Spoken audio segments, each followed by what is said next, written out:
Have a seat and state your name for the record, please. Darryl Franklin. All right, Mr. Franklin, or Darryl, my name is Miles Rainier. How old are you, sir? 32. Where do you currently live? 1326 Gallier Street. Sit a little bit closer to the microphone so we can hear you. Are you currently in jail? Yes, sir. Okay.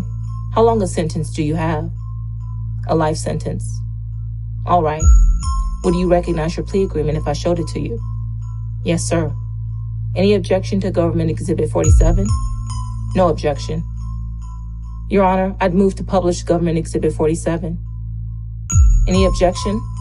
Hearing none, Government 47, which is what the plea agreement between Mr. Franklin and the government. Mr. Franklin, or Darryl, do you recognize this exhibit?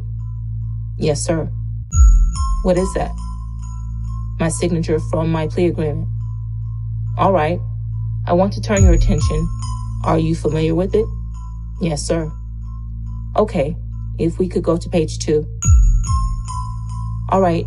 You see the top paragraph? Yes. What does it say? However, this plea agreement is predicated upon the decision of... Sir, you're going to have to speak into the microphone, please. However, this plea agreement is predicated upon the decision of an Attorney General of the United States or his designee to seek the death penalty against Darryl Franklin in this federal case. Is it your understanding as part of your plea agreement that the U.S. attorneys recommended that you not get the death penalty? Yes. Do you also understand that was a decision of the Attorney General whether or not we would seek the death penalty, correct? Yes. You understand that if the Attorney General wanted the death penalty, they would have ripped up this agreement, correct? Right. If we could go to page 3. Ultimately, you pled guilty to 3 counts, is that correct? Yes, sir. All right. 1 was a drug conspiracy? Yes, sir. All right. Count 2 was a gun conspiracy? Yes, sir. Count 3 was a murder of Quelton Broussard, correct? Yes, sir. You also admitted in your factual basis to conduct surrounding Calvin Celestine, or Plucky, right? Yes, sir. So on page 3, you see in the middle, there was a paragraph about the district attorneys dismissing 2 murder charges pending against you. Is that correct? Yes, sir. That was the 2 murder charges that are discussed in your plea agreement in factual basis, right? Yes, sir. All right. On page 3, in the first full paragraph, you understand that if we accepted your plea of guilty to the charges in the Bill of Information, you wouldn't be charged with any more federal crimes that occurred prior to the date you signed your agreement. Is that fair? Yes, sir. All right. On page 5, the second full paragraph, you agree that your plea agreement was based on the fact that you agreed to submit to interviews whenever and wherever requested by law enforcement authorities. You understand that you must be completely truthful. The defendant also agrees to appear before any federal or state grand jury, jury trial, and testify truthful. Defendant understands if he is not truthful, this agreement will be null and void, and the defendant may be prosecuted for perjury or making false statements. The defendant agrees to neither implicate anyone false nor exculpate or protect anyone falsely. The next paragraph says that the government agrees to bring to the attention of the court any cooperation rendered to the defendant prior to sentencing. The government may but shall not be required to make a motion requesting the court to depart from sentencing guideline range as determined by the court in the event the defendant provides substantial assistance. You understand that? Yes, sir.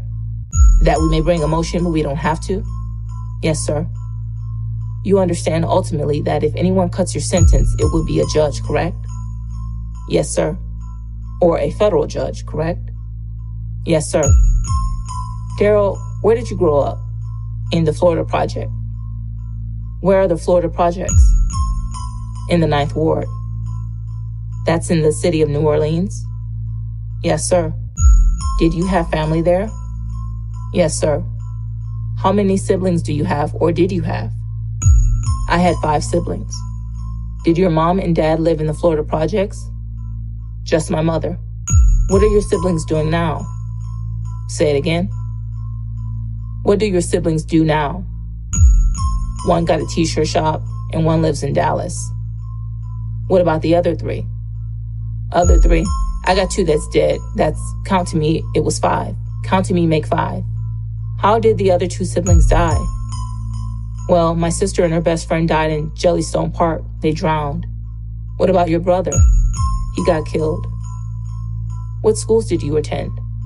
Lockheed Elementary School, George Washington Carver, Lawless, and Frederick Douglass. Did you graduate high school? No, sir. Why did you drop out? I didn't drop out. I went to jail and did some time as a juvenile. Did you ever finish going back to Lawless or any other high school? No, sir. I'll show you. Would you recognize the map of the city of New Orleans and where the Florida projects are? Yes. Any objection to Exhibit 29? No. Any objection by defense counsel? No, Your Honor. Let Exhibit number 29 be admitted into evidence. Do you see this map? Yes, yes. Where am I pointing? Is that the Upper Ninth Ward or in the Florida projects? Would you look at my pointer on the big screen? That's the area of the Florida projects? Yes. That's where you grew up? Yes. Okay. Then across, what boulevard is that the Desire Projects is across? A canal. That's the Desire Projects over there? Yes. How long did you live in the Florida projects? Up until I was 12 years old. Then where did you all move? 1 block away from the Florida projects on Pauline Street. How long were you there? Like 2 years until I went to jail. How long were you in jail as a juvenile? 2 years and 6 months. All right, what did you go to juvenile jail for? Stolen cars, possession of marijuana, and violating probations. After you got out, where did you move? Well, my mother was staying on Gallier when I got out. Where on Gallier? 1326 Gallier Street. Is that the area you would later call the G Strip? Yes, sir. When did you first start selling drugs? Like 97, 98. What were you selling back then? Marijuana. How long did you sell marijuana? Up until 2003. Then did you ever start selling crack cocaine? Yes. When did you start selling crack? 2004. Who did you get your crack cocaine from? Anyone that had it. But usually, I used to have a sole supplier, Kwesi. Who is Kwesi? A guy out the Desire Project. Is he related to anybody at this table? Yeah. Who? Leroy Price. How is Kwesi related to Leroy? That's his brother. Growing up in the Florida Project, did you know the Ofrey family? Yes. Did you know Merle? Yes. Did you know Washington McCaskill? I didn't learn about Washington McCaskill until I came home from jail in like 2002. Okay, tell us about selling crack. What did you learn doing that? How much crack were you selling? Where did you sell in the city? I used to sell in the Florida Project, but just a little quantity, until I moved out into the east on Cindy Place. And that's when I started moving a lot of big quantity of crack. How were you selling crack? Would you buy powder and cook it up? What would you do? Either or. You were getting crack from Kwesi or anyone else who had it? Yeah, I used to deal with Kwesi. Then I started dealing with another man named June.